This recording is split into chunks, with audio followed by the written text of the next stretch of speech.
সময় তওবা করে লাভ নাই। একটা হচ্ছে মৌতের যন্ত্রণা শুরু হয়ে গেলে, মৃত্যুর যন্ত্রণা শুরু হয়ে গেলে আগে পা থেকে শুরু হয়ে আস্তে আস্তে গলার দিকে আসে। হাদিসে যেমনটা এসেছে, সূরা ওয়াকিয়ার মধ্যেও আছে যে পায়ের দিক থেকে যন্ত্রণা শুরু হয়ে আস্তে আস্তে আস্তে আস্তে এই গলার দিকে আসে, এবং আত্মাটা গলার এখানে যখন চলে আসে, এখান থেকে মালাকুল মউত আত্মাটাকে নিয়ে চলে যায় এবং চোখ দিয়ে তাকিয়ে থাকে মানুষ। রুহটা চলে গেলে মানুষ চোখ দিয়ে তাকিয়ে থাকে, দেখবেন এই কারণে মৃত ব্যক্তি তাকিয়ে থাকে, চোখ খোলা থাকে।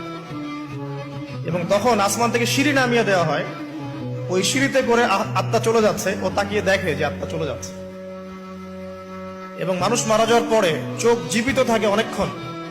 মেডিকেল সায়েন্স যারা পড়েছে তাদেরকে জিজ্ঞাসা করবে, মানুষ ডেড হয়ে গেলেও চোখ দেখবেন আরো কয়েক ঘন্টা, হয়তো আরো নির্দিষ্ট একটা সময় পর্যন্ত চোখটা কিন্তু জীবিত থাকে। এই জন্য চোখ বন্ধ করে দিতে হয়। যাই হোক, যেটা বলছিলাম যে মৌতের যন্ত্রণা শুরু হয়ে গেলে তওবা করে লাভ নাই, তওবার দরজা বন্ধ।